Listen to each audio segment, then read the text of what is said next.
قرآن پاک میں اللہ نے فرمایا ان الشرک لظلم عظیم، اللہ کے ساتھ کسی کو شریک ٹھہرانا بہت بڑا ظلم ہے، اور اس ظلم کی بہت ساری شاخیں ہیں جو آج ہم دنیا میں دیکھ رہے ہیں۔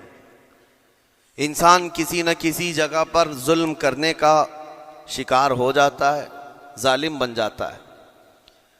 اور ظلم کی تعریف اگر دیکھیں عربی میں تو یوں کہا گیا وضع الشیء علی غیر محلہ، کسی چیز کو اس کی جگہ پر نہ رکھتے ہوئے، اس کی حیثیت کو اس کی حیثیت کی جگہ پر نہ رکھتے ہوئے دوسری جگہ پر رکھ دینا، یہ ظلم کہلاتا ہے۔ حقدار کو حق نہ دینا یہ ظلم ہے، یا اپنے حق سے زیادہ کسی سے چھین لینا یہ بھی ظلم ہے۔ اور یہ ظلم کی ایک دو نہیں ہزاروں مثالیں ہیں، لیکن قرآن ہر ظلم کی مذمت کرتا ہے۔ اللہ کریم کئی جگہوں پر ارشاد فرماتا ہے ان اللہ لا يحب الظالمین، اللہ تعالیٰ ظالموں کو ہرگز پسند نہیں فرماتا۔ میرے عزیزو، گناہ بھی ظلم ہے، جیسے کہ قرآن میں اللہ نے فرمایا وَلَوْ أَنَّهُمْ إِذْ ظَلَمُوا أَنفُسَهُمْ، جب لوگ اپنی جانوں پر ظلم کر لیں تو اے محبوب آپ کے دربار پہ آئیں۔ یہ جو آیت ہے ظلم کا مطلب کیا ہے؟ انسان جب گناہ کرتا ہے تو وہ اپنے آپ پر ظلم کرتا ہے۔ ظلم کی بہت ساری شاخیں ہیں، اور ظالموں کو اللہ پسند نہیں فرماتا، چاہے وہ اپنے اوپر ظلم کیا ہو یا کسی نہتے پر ظلم کیا ہو۔ آج دنیا میں جو حالات ہم دیکھ رہے ہیں، ظالموں کا ظلم عروج کو پہنچا ہوا ہے، اور قرآن پاک میں رب تعالیٰ نے ظالموں کی نشانیاں بھی بیان کی، ایسا نہیں کہ یہ پہلی مرتبہ ہوا ہے۔ اللہ تعالیٰ فرماتا ہے وَكَم مِّن قَرْيَةٍ أَهْلَكْنَاهَا، کتنی بستیاں ایسی ہیں جن کو ہم نے ہلاک کر دیا۔ رب تبارک و تعالیٰ نے ان کو ختم کر دیا کیونکہ وہ ظالم تھے۔ ظالموں کی بستیاں جو ہلاک ہوئیں، قرآن پاک میں 3 مثالیں آپ کو بتاتا ہوں۔ ایک نوح علیہ السلام کی امت اور ان کی آبادی، دوسری حضرت لوط علیہ السلام کی قوم، تیسری حضرت صالح علیہ السلام کی قوم۔ یہ تینوں قومیں ایسی ہیں، گناہ میں تو تھی لیکن غرور بہت زیادہ تھا، گھمنڈ بہت زیادہ تھا۔ آج کے دور میں اگر کسی کے پاس پیٹروٹ میزائل ہیں اور بم بارود کی طاقت رکھتا ہے، نیوکلیئر پاور ہے، تو وہ یہ سمجھتا ہے مجھے کوئی شکست نہیں دے سکتا۔ یہ ہر دور میں ظالموں کا خواب رہا ہے، ہر دور میں ظالم اسی طرح کی فکر رکھتے ہیں۔ نوح علیہ السلام کی قوم بہت مضبوط قوم سمجھی جاتی تھی۔ اللہ تعالیٰ نے اپنے نبی کو جب حکم فرمایا کہ آپ ایک کشتی بنائیں بہت بڑی، تو وہ آپ کا مذاق اڑاتے تھے۔ یہاں دور دراز کہیں نہ ندی ہے، نہ نالا ہے، نہ سمندر ہے، کشتی کس میں چلاؤ گے؟ اللہ کے نبی کو پتا تھا کہ عذاب آنے والا ہے، اور اپنے ایمان والوں کو آپ ڈرا بھی رہے تھے، لیکن کفار و مشرکین غرور و تکبر میں ایسے تھے، یہاں تک کہ نوح علیہ السلام نے اپنے بیٹے کو بلا کر کہا، جو کافر تھا، کہا میرے ساتھ آ جا، یا بنی ارکم معنا ولا تکن مع الکافرین، بیٹا ہمارے ساتھ آ جا، کافروں کے ساتھ مت جا۔ اس نے کیا کہا؟ قال سآوی الی الجبل یعصمنی من الماء، میں تو پہاڑ کی اونچی چوٹی پر چلا جاؤں گا، تمہارا پانی مجھے کچھ نہیں کر سکے گا۔ یہ اس وقت ظالموں کا خیال تھا، گمان تھا۔ پھر اللہ تعالیٰ قرآن پاک میں فرماتا ہے وَفَجَّرْنَا الْأَرْضَ عُيُونًا، ہم نے زمینوں کے سارے چشمے پھاڑ دیے، ہر جگہ سے پانی کے سوتے نکلے، اور پھر آسمان کے سارے دروازے کھول دیے۔ فَفَتَحْنَا أَبْوَابَ السَّمَاءِ بِمَاءٍ مُنْهَمِرٍ، اللہ فرماتا ہے آسمان کے سارے دروازے پانی کے کھول دیے، آسمانوں سے پانی اور زمینوں سے پانی۔ فَالْتَقَى الْمَاءُ عَلَى أَمْرٍ قَدْ قُدِرَ، سورہ قمر کی آیتیں ہیں، رب تعالیٰ فرماتا ہے پانی اتنا بڑھ گیا کہ جو رب تبارک و تعالیٰ کی طے کی ہوئی معینہ نشانی تھی وہاں تک جا کر پانی مل گیا۔ روئے زمین پر کوئی باقی نہ رہا سوائے حضرت نوح علیہ السلام کی کشتی کے، کوئی نہیں باقی رہا۔ جب یہ پانی پھیل گیا، کیا پہاڑوں کی چوٹیاں، کیا محلوں کی اونچائیاں، سب غرق ہو گئے۔ اور وہ جبابرہ، وہ قوت کے بادشاہ جو کہتے تھے ہمارا کوئی کچھ نہیں بگاڑ سکے گا، سڑ گئے پانیوں میں۔ صرف پانی اللہ تعالیٰ بھیج دے تو انسان اسے روک نہیں سکتا، عذاب الہی کو کیسے روک سکے گا؟ دوسری گھمنڈی قوم، غرور میں مبتلا قوم تھی حضرت لوط علیہ السلام کی قوم، جو بدکاریوں میں ملوث تھے۔ اللہ کا جب عذاب آیا تو قرآن پاک میں رب تعالیٰ فرماتا ہے وَأَمْطَرْنَا عَلَيْهِمْ حِجَارَةً مِّن سِجِّيلٍ، نوکیلے پتھروں کی ہم نے ان پر بارش کی۔ فَجَعَلْنَا عَالِيَهَا سَافِلَهَا، ان کی اونچائیوں کو اٹھا کر کے نیچے پلٹ دیا گیا۔ زمین کو فرشتوں نے اوپر تک اٹھایا اور اس کے بعد پلٹ دیا۔ یہ پوری بستی غرق ہو گئی، ختم ہو گئی۔ یہ بستی بھی وہی تھی جس کو حضرت لوط علیہ السلام بار بار تنبیہ کرتے تھے کہ ظلم سے بچو، ظلم سے بچو، ظلم اللہ کے عذاب کو دعوت دیتا ہے، لیکن وہ مذاق اڑاتے تھے۔ اور جب ہلاک و برباد ہو گئے، ختم ہو گئے، ان کی نشانیاں بھی باقی نہیں رہی۔ وہ پتھروں کی بارشیں کہاں ہوئی تھی واللہ عالم، لیکن میرے عزیزو، ہم نے دیکھا ہے جہاں یہ قوم آباد تھی اس علاقے کو آج بتایا جاتا ہے وہ جارڈن کا علاقہ تھا، بحر مردار، جہاں پر آج باقی ہے ڈیڈ سی۔ میں خود سفر پر دیکھا، جارڈن کی ایک سرزمین پر گاڑی چلتی جا رہی ہے اور کالے کالے پتھر، جہاں تک نظر کرو صرف پتھر ہی پتھر ہیں، بہت نوکیلے۔ ایسے پتھر میں نے دنیا میں دوسری جگہوں پر نہیں دیکھا۔ آج بھی اسی طرح سے باقی تقریباً 100 کلومیٹر 150 کلومیٹر تک صرف پتھر ہی ہے، بیچ میں صرف ایک روڈ جاتا ہے، اس کے بعد نہ کوئی درخت دکھتا ہے، نہ کوئی عمارت ہے، نہ کوئی پہاڑ ہے، صرف پتھر، پتھروں کا صحرا ہے۔ آج کی اس صدی میں دیکھ کر کے ان پتھروں کو ہیبت طاری ہو جاتی ہے۔ جس وقت وہ برسے ہوں گے ان کی حالت کیا ہوگی؟ اور میں یہ نہیں کہتا بالضبط کہ یہ وہی پتھر ہیں جو برسے تھے، واللہ عالم، لیکن میرے عزیزوں نشانیاں آج بھی عذاب الہی کی موجود ہیں۔ تیسری قوم تھی قوم شعیب اور قوم صالح علیہ السلام۔ یہ دونوں قوموں کے بارے میں ذکر کرتا ہوں۔ حضرت شعیب علیہ السلام کی قوم صرف ناپ تول میں کمی کرتی اور کفر و شرک بھی کرتے۔ شعیب علیہ السلام ان کو روکتے تو وہ ان کا بھی مذاق اڑاتے، اور جب عذاب الہی کے آنے کی بات کیا تو جانتے ہیں کیا کہا انہوں نے؟ یہ وہ قوم تھی جو پتھروں کو تراش کر کے گھر بنا لیتے تھے، یعنی پورے کے پورے پہاڑ کو، پتھروں کا جو پہاڑ ہوتا ہے اس کو تراشتے تھے، اور ایک آدمی کا ایک گھر ایک پہاڑ۔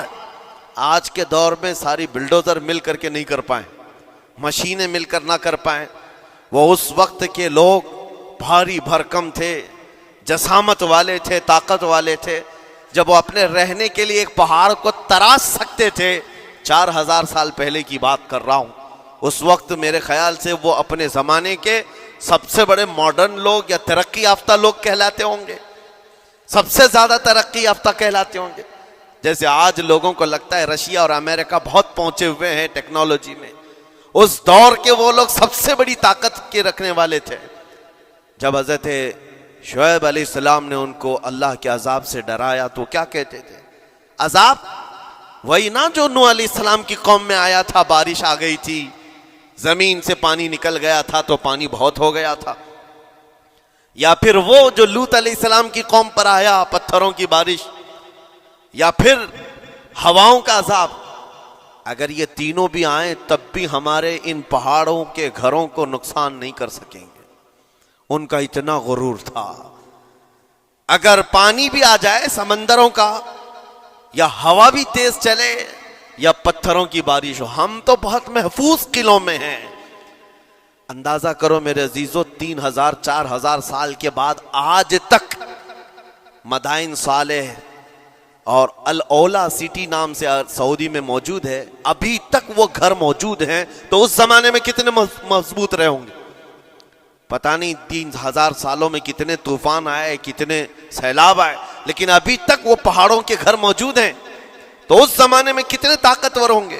ان کا نشہ آسمان پر تھا، غرور چڑھ کر کے بول رہا تھا. کہتے تھے کہ اگر اس طرح کے عذابات آ بھی گئے تو ہمارا کچھ نقصان نہیں ہوگا.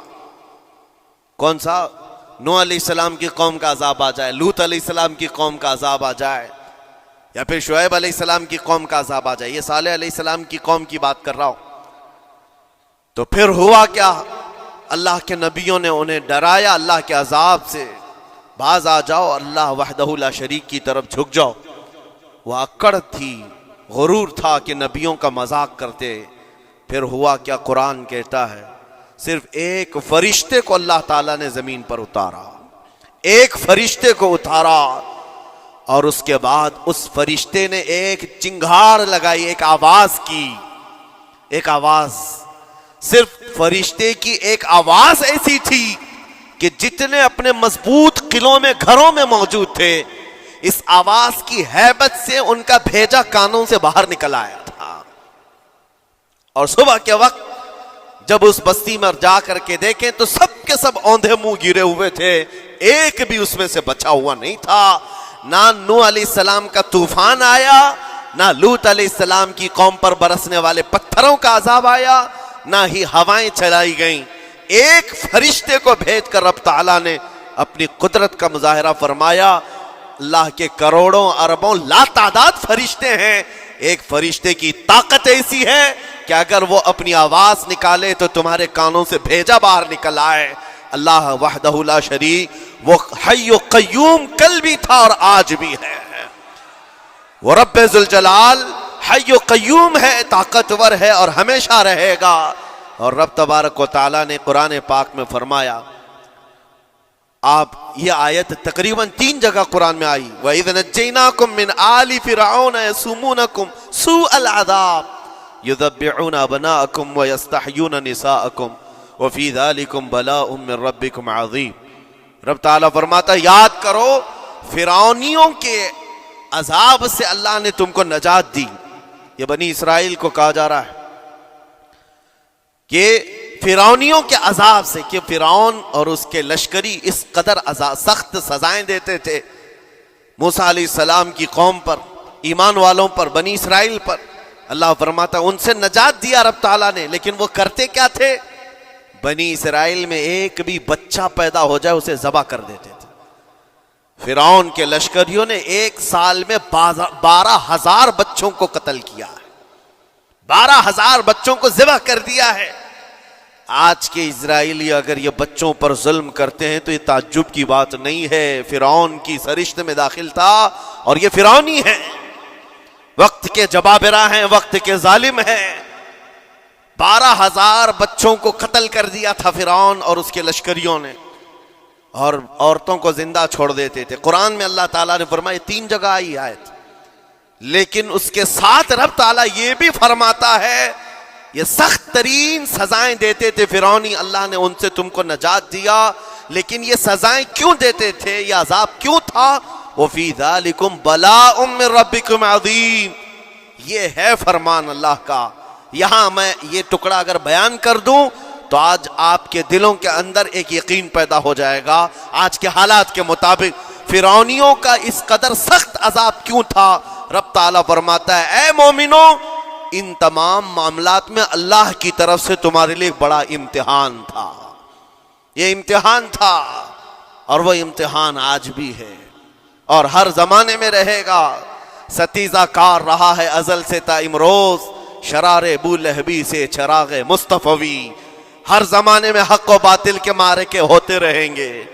لہٰذا آج کے دور میں یہ سب حالات جو پیدا ہوئے، مسلمانوں کو، مومنین کو ذرا برابر بھی نروس ہونے کی ضرورت نہیں. تم جس دین سے وابستہ ہو، اس دین کی حفاظت کا ذمہ اللہ نے اپنے ذمہ لیا ہے. یریدون لیطفئوا نور اللہ بافواہہم. قرآن میں اللہ فرماتا ہے کفار و مشرکین اپنے منہ کے پھونکوں سے اللہ کے اس چراغ کو بجھانا چاہتے ہیں، اللہ اپنے اس چراغ کو مکمل کر کے رہے گا.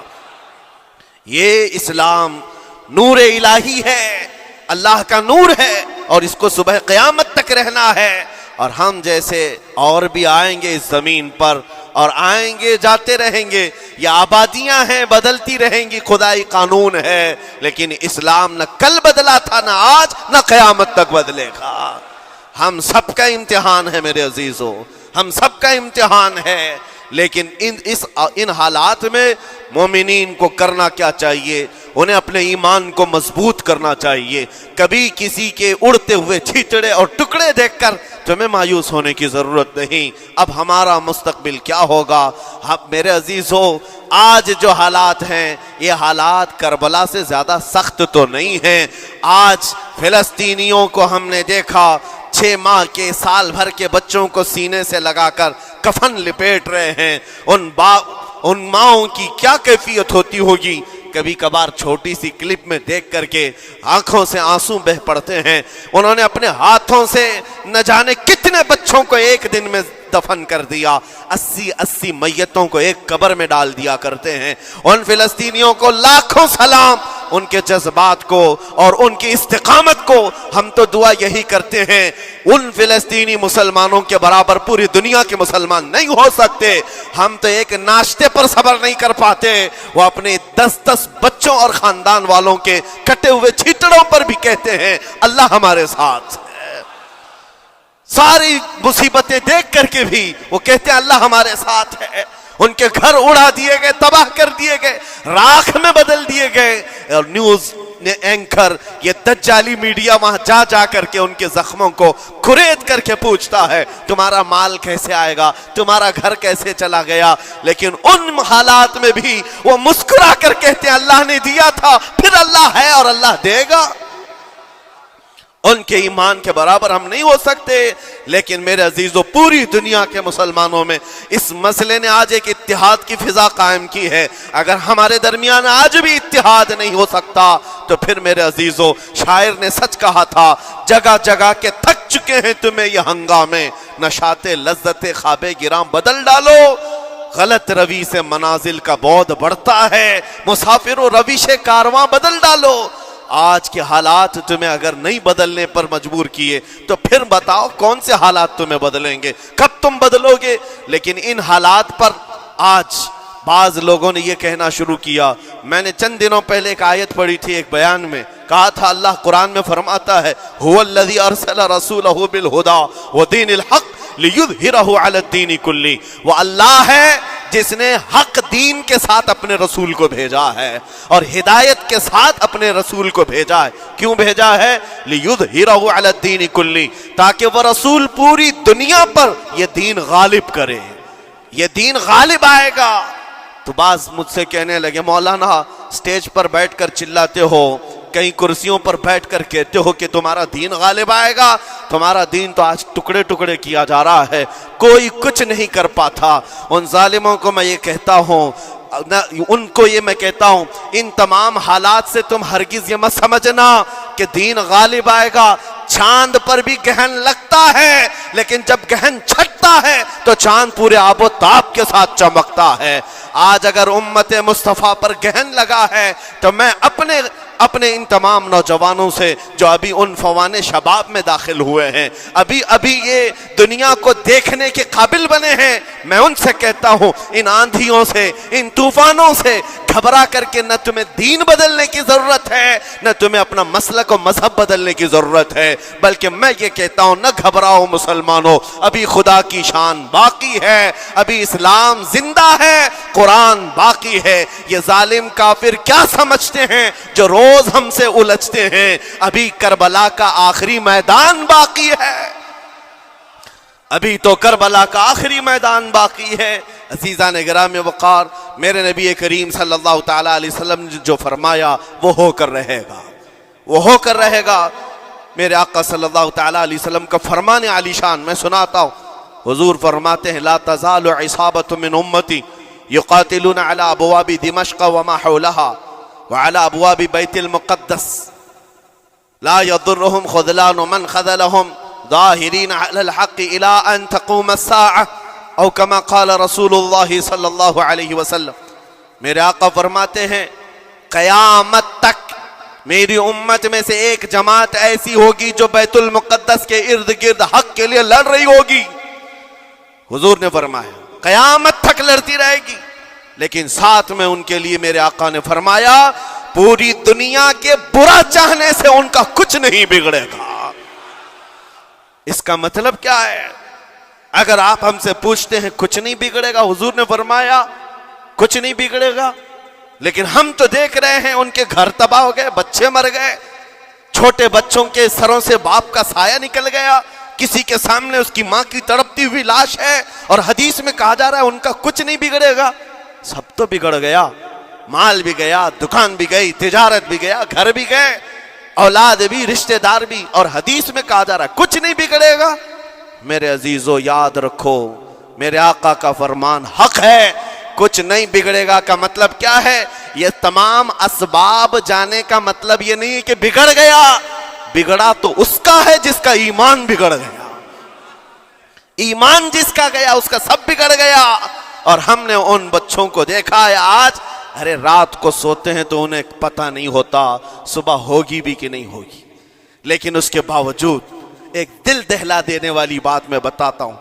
مصر کی سرزمین سے لوگ پانی کے بوتلیں اور ڈبے اٹھا اٹھا کر کے بارڈر پر جا رہے ہیں، لیکن فلسطین غزہ کے وہ مسلمان کہتے ہیں اپنا پانی تم رکھو، اللہ کریم ہمارے لیے کہیں سے اپنی ہی زمین سے پانی عطا کرے گا. ان کو لوگ کہہ رہے ہیں کیا آپ نہیں دیکھ رہے وقت کا بڑا فرعون روز الٹیمیٹم دیتا ہے 24 گھنٹے میں علاقہ خالی کرو، نکل جاؤ، گھر خالی کرو. کیسا ایمان ہے تمہارا کہ آنے والی بڑی بڑی میزائلوں کا اپنے سینے سے مقابلہ کرتے ہیں اور کہتے ہیں کل سے ہم یہی تھے، آج بھی یہی ہیں اور یہی رہیں گے اور اسی مٹی میں دفن ہو جائیں گے. یہ جو استقامت ہے اسی کو میرے آقا نے فرمایا دنیا ان کا کچھ نہیں بگاڑ سکے گی. ایمان اگر مضبوط ہے تو کچھ نہیں بگڑا ہے. ارے 6 سال کی بچی، 6 سال کی بچیاں، ٹرینڈ چلا ہوا ہے ان کے محلوں میں، ٹرینڈ چلا ہوا ہے، اپنے اپنے ہاتھوں میں مہندی سے اپنا نام لکھ رہی ہیں ہنسی خوشی. پوچھا ان سے کہ نام لکھنے کا ٹرینڈ کیوں چلا ہے ابھی جنگ کے حالات میں مہندی سے؟ کہتی ہیں کل کو اگر ہم اڑ گئے، چہرہ نہیں ملا، جسم نہیں ملا، ہاتھ اگر بچا ہوا ہو تو نام دیکھ کر ہمارے ماں باپ پہچان تو سکے. شہادت کا یہ جذبہ، شہادت کا یہ جذبہ 6 سال کے بچوں میں اگر آیا ہے یقیناً ان کے سینوں میں ایمان موجود ہے، ایمان موجود ہے. میرے عزیزو ذرا اپنے حالات پر ذرا توجہ کرو. مولا کریم نے ہمیں کس چیز کی کمی دی؟ کون سی چیز کم آئی ہمارے گھر میں؟ ہم تو مرغن غذائیں روز کھاتے ہیں. آج ہمارے پاس ساری نعمتیں اللہ نے دی ہیں، ہم عیاشیوں کے اڈوں پر پوری رات گزارتے ہیں. ہمارے شہر آج جس گلی سے گزر جائیں صبح کی اذان تک یہاں گپیں لگاتے ہوئے کھڑے رہے. اے میرے عزیزو حالات تو ہمارے ایسے ہیں کہ کھا کھا کر کے چربیاں چڑھ گئیں. ہمیں ان کا کیا احساس ہو پائے گا؟ ان کا کیا احساس ہو پائے گا جن کے ہاں پانی سے زیادہ خون دیکھا جاتا ہے، جن کے ہاں زندوں کو پکڑنے کے لیے نہیں، اب مردوں کو پکڑنے کے لیے لوگ بھی نہیں ہیں. عزیزان گرامی وقار، جنازہ اٹھانے کے لیے لوگ پورا دن انتظار کرتے ہیں، کوئی نہیں ہے.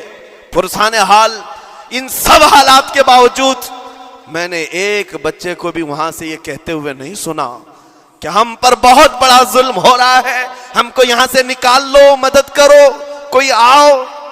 نہیں، وہ سب صرف اتنا ہی کہتے جو کچھ ہو رہا ہے ہم اللہ کے پاس جا کر کہیں گے، یہ سارے معاملات ہم اللہ کی بارگاہ میں شکایت کریں گے. یہ ہے ایمان، یہ ہے استقامت. اور میرے آقا صلی اللہ تعالی علیہ وسلم کے فرمان عالی شان کے مطابق ان کے لیے اتنی ہی بڑی دولت کافی ہے. آخر میں اتنا کہوں گا، اسرائیل کے کتے اور ظالم مل کر اینٹ سے اینٹ بجا دیں، ان کے ٹکڑے ٹکڑے کر کے راکھ کر دیں، تب بھی ہم کہیں گے فتح تو بیت المقدس کی ہی ہے، فتح تو ان مظلوموں کی ہے جن کے پاس کھونے کے لیے کچھ نہیں تھا، پھر بھی وہ ڈٹے رہ گئے. تمہارے پاس تو پیٹروٹ میزائل، بڑے بڑے تمہارے پاس توپ، بہت ساری چیزیں ہو کر بچوں پر، ہاسپٹل پر، نہ جانے کتنی جگہوں پر تم نے بمباریاں کی ہیں. مجھے حیرت ہوتی ہے پوری دنیا آج بھی خاموش تماشائی ہے. یہ ظلم نہیں ہے تو اور کیا ہے؟ اور جب ظلم اپنے عروج کو پہنچتا ہے اللہ کی پکڑ آتی ہے، اللہ کا عذاب آتا ہے. اور جب اللہ کا عذاب آتا ہے تو جتنے خاموش تماشائی تھے سب اس عذاب میں گرفتار ہوں گے. اس لیے میرے عزیزو، آپ ہم سے اگر یہ پوچھتے ہیں ہمیں یہاں بیٹھ کر کرنا کیا چاہیے، ہم کیسے کریں، تمہارا دل اگر رو پڑا ان کے دردوں سے، یہ بھی لکھا جائے گا، یہ بھی لکھا جائے گا. یہ بندہ جا تو نہیں سکتا تھا لیکن اپنے بھائی کے درد میں ایسا بے قرار تھا کہ اس کا کھانا چھوٹ گیا تھا، ایسا بے قرار تھا کہ اس کی نیندیں ختم ہو گئی تھی. یہ بھی لکھا جائے گا اللہ کی بارگاہ میں. لیکن یہاں بیٹھ کر کے ہم عیاشیوں پر عیاشیاں کریں، اپنے گناہوں سے کبھی باز نہ آئے، تو پھر میرے عزیزو ان نہت مظلوموں کے ہم بہت خطرناک قسم کے دشمن کہلائیں گے. جہاں ان کو پانی کا ایک قطرہ نہیں، جہاں ان کے لیے لقمہ نہیں، وہ کسی کا بچا ہوا کچرا کھانے پر مجبور ہے، اس وقت ہماری برتنیں کھانوں سے بھری ہوئی ہیں، ہماری دعوتوں میں ہمارے بچے ہوئے کھانے گٹر اور نالیوں میں بہ رہے ہوں. ان حالات میں میرے عزیزو پکڑ ہوگی، ہماری بھی پکڑ ہوگی. بدلو اپنے حالات، اٹھو وگرنہ حشر نہ ہوگا پھر کبھی. دوڑو کہ زمانہ چال اپنی چل گیا. میں آپ سب سے یہی کہنا چاہوں گا، یہ جو حالات پیدا ہوئے ہیں پوری دنیا میں، یہ میرے آقا کے فرمان کے مطابق اندیشہ یہ لگ رہا ہے ان قریب امام مہدی کا ظہور ہونے والا ہے.